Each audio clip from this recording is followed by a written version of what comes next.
Hello, Commodore Tyke here, and your commanding officer to all things pop culture. Looking to join? Subscribe to the channel, hit that like button. Okay, so we are going for another WandaVision review. This is Episode 5 on a very special episode. So, we're now in the 1980s. There's a strange thing though. When you get your standard show recap, they changed the lines.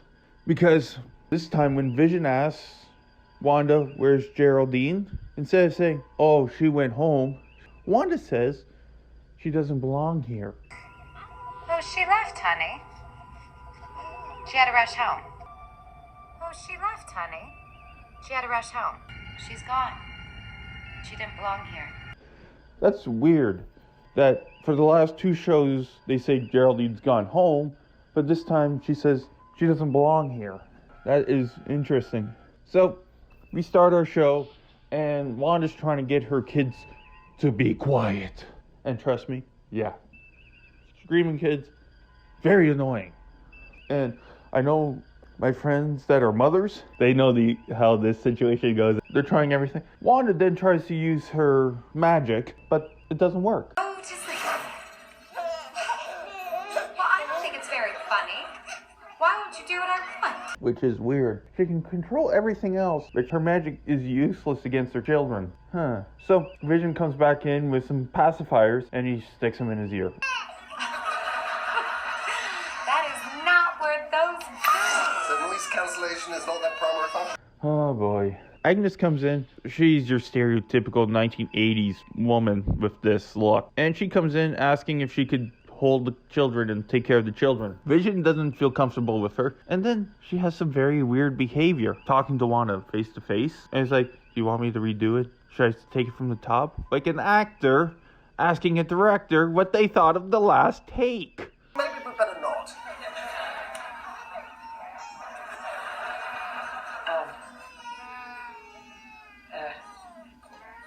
Do you want me to take that again? Wanda tries to brush it off, but Vision's like, no, this is weird. Like, didn't you see how she acted?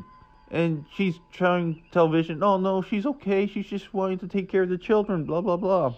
Lavender, supposed to have a calming effect.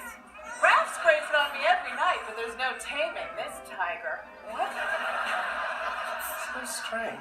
Oh, that's not fair. It's not Agnes's fault that she has an unusually high libido. The crying then stops, and the children are now 5 years old. Agnes is still there, watching this all happen. Kids. Can't control them. No matter how hard you try. Back in the real world, Monica's back after her experience of being tossed out through a house, through a fence, through an energy barrier, and all that crap. And they're going through like x-rays and scans and blood tests and all that stuff. Agent Wu and Dr. Lewis come in to tell her that they're having a meeting. But when they come back with her results, her x-ray results, they're blank. We're gonna need to take these again. There's something wrong with the machine. Blank. Like I said, Well, what about her labs? I need another blood draw. No. We're done here. They go to the meeting to discuss all the information. They first thought Wanda was a victim, but then they were saying no, she's the reason for this. And so far, everything proves that it is her. And we see the security footage of her stealing a chopped up Vision. Secret location of the Vision's corpse.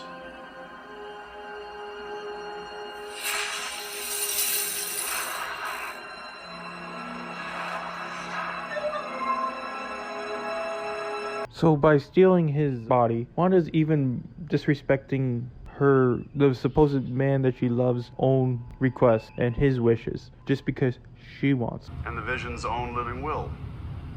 He didn't want to be anybody's weapon. Maximoff, in her grief, disregarded his wishes. Even though she says she loves him, she's disrespecting his wants because she wants what she wants. After the meeting, we go back into the show, and the kids are at the sink with a ton of soap. Wanda walks in, and we find out that there's a puppy in the sink. Scoot. Oh boy. Waiter, what's this canine doing in my kitchen sink? The kids ask if they can keep it. Wanda seems to be very interested, as, again, right on cue, it looks like, Agnes walks in with a doghouse. This is where it gets so Truman Show-like. There's so many Choice! No! Do something! Truman? Oh, thank God! They didn't want to give the kids let the kids have the puppy until they're a little older, and they're 10 years old. All of a sudden, kids are 10 years old, shocking both Vision and Wanda. Or at least 10 years old. Wait. Wait, now hang on there a minute. So it's like the kids can control what's happening to them. And a stunning thing, Wanda uses her magic in front of Agnes. Vision loses it. Wanda! Agnes was right there. Well, she didn't notice. She didn't even notice when the boys went from babies to 5-year-olds. That's not what we agreed upon. You made no effort to conceal your abilities. Well, I'm tired of hiding this. Because in the first 4 episodes, they've tried to hide their powers. Even look at episode 2, when Vision's using his because of the gum gunking up his system, making him act drunk. She's using her powers to explain his powers. Illusion. Ah! Master of Enigma. Allow me. What?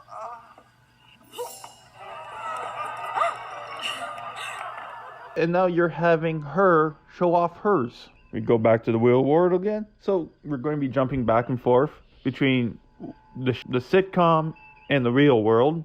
And they're talking about Wanda. Dr. Lewis thinks she's the strongest person ever because she's been given powers with the Mind Stone, and she's probably the strongest person. And then Agent Wood chimes in saying, well, I think Captain Marvel can give her a run for her money. That would mean she's wielding an insane amount of power. Far exceeding anything she's displayed in the past. She could have taken out Thanos on her own if he hadn't initiated a blitz. I mean, nobody else came close. Well, I'd argue that Captain Marvel came close. And it's weird, at that point, Monica tries to tell him to not talk about Captain Marvel. So, something might have happened there. And Monica starts to think, because she sees the picture of the retro sword helicopter. She's like, everything we're wearing is then changed to fit the scenery we're in at the time. Because they see the clothes that she was wearing when she was in there. Monica fires some bullets at them. They compress, and they realize that's her Kevlar vest. You had a bulletproof vest on when you went inside, didn't you? Those pants are 87% Kevlar. It's not an illusion. Wanda is rewriting reality. So when going in there, they are changed. So she comes up with the idea. It's like, why don't we send something in there that won't require it to be changed up? What happens if we send something in that requires no change? Vision's at work, and there are all these new emails. All these quote-unquote new computers. It honestly looks like a television set with some wires coming out. It doesn't even look like a computer. He's talking to Norm about what an email is. And Vision goes in there, and he sees up a sword email. After reading that, he's talking to Norm about it. Norm's his goofy, loving self until Vision touches his head using the power of the Mind Stone and frees the real Norm, and he's freaking the hell out.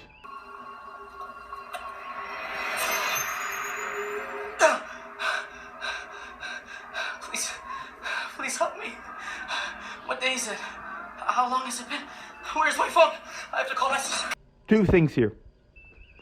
The Mind Stone was destroyed along with Vision. So how is he able to use the power of the Mind Stone when there is no Mind Stone? And 2, except for episode 4, we've heard this in every episode, where the people there are screaming to be let go. Stop it. Stop it. I don't believe you. Small towns, you know. So hard to escape. She came here because And now Norm in episode 5.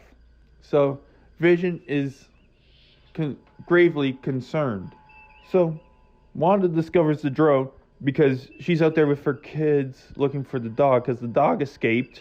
And she comes out the barrier to confront Sword. Sword confronts her. She confronts Sword. Monica's there.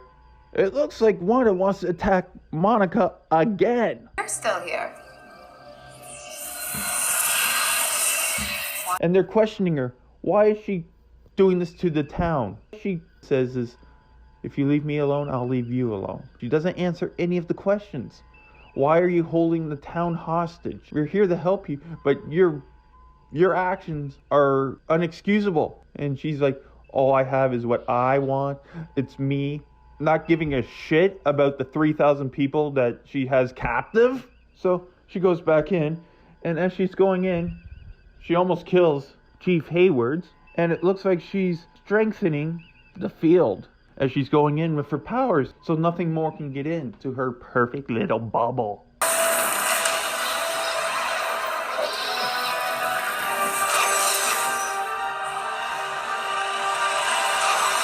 So they're looking for Sparky. We can't find your dog. Ah, don't worry, he's sure to turn up. Your mom won't let him get far. Ma'am? I don't know where he could have gone. Like, he knows something too. So that makes 6 people knowing what Wanda's doing. But tragically, the dog has died. And the kids are devastated. Wanda tries to comfort the children in the most hypocritical way possible. Rush aging just because it's convenient. And we can't reverse death, no matter how sad it makes us. Okay, some things are forever. Which is complete bullshit because she's doing the exact same thing with this whole scenario. She can't get past her grief. So she's telling her kids to do something she can't do. And I honestly feel like the death of the puppy is the death of Wanda's innocence. She's no longer an innocent person in this. Vision then confronts Wanda about what is happening.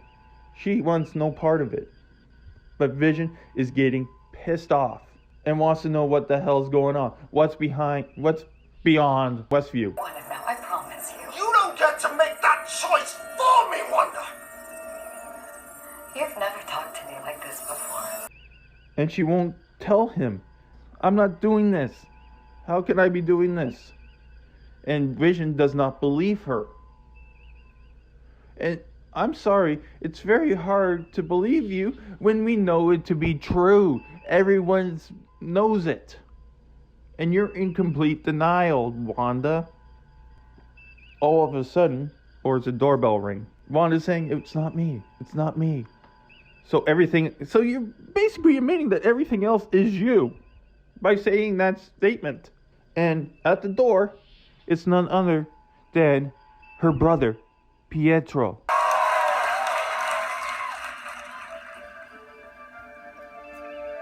Long lost bro get to squeeze his stinking sister to death or what? And while watching the broadcast, Dr. Lewis says, She recast Pietro? because the guy paying Quicksilver this is not her from Age of Ultron. He's from the X-Men series from Fox. So this is interesting for her to say this because it could be the beginning of the multiverse and the introduction of mutants. In this episode, we had the return of our commercials after last week's break from commercials, and this week's commercial, Lagos paper towels. Yes, and you're still using the next leading brand?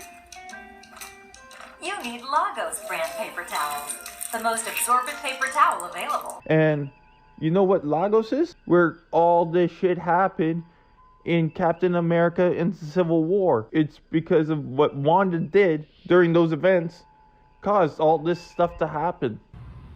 Lagos and Germany, we all know how that turned out. And it's interesting that it's paper towels because paper towels clean up messes. Lagos. For when you make a mess, you didn't mean to. Man, I kind of wish they dropped the 2 episodes. Like the leaks, rumors said that they were going to drop 2 episodes this week, but they only dropped the 1. I was hoping for the 2. Just when we thought we were getting some answers, they drop a whole bunch more questions, which kind of makes me feel like this is what they're trying to do. That episodes 1, 2, 3, you get a whole ton of questions. Episode 4, they gave you quite a few of the answers. Episodes 5, 6, 7, they're going to give you a hell of a lot more questions. Episode 8 and 9 will reveal all. Awesome, interesting episode. They're really painting Wanda as the baddie. I think so. But I also believe that there's something else happening that we don't know of. So for your Commodore Tycoons, live long and prosper, people. Hailing frequencies closed.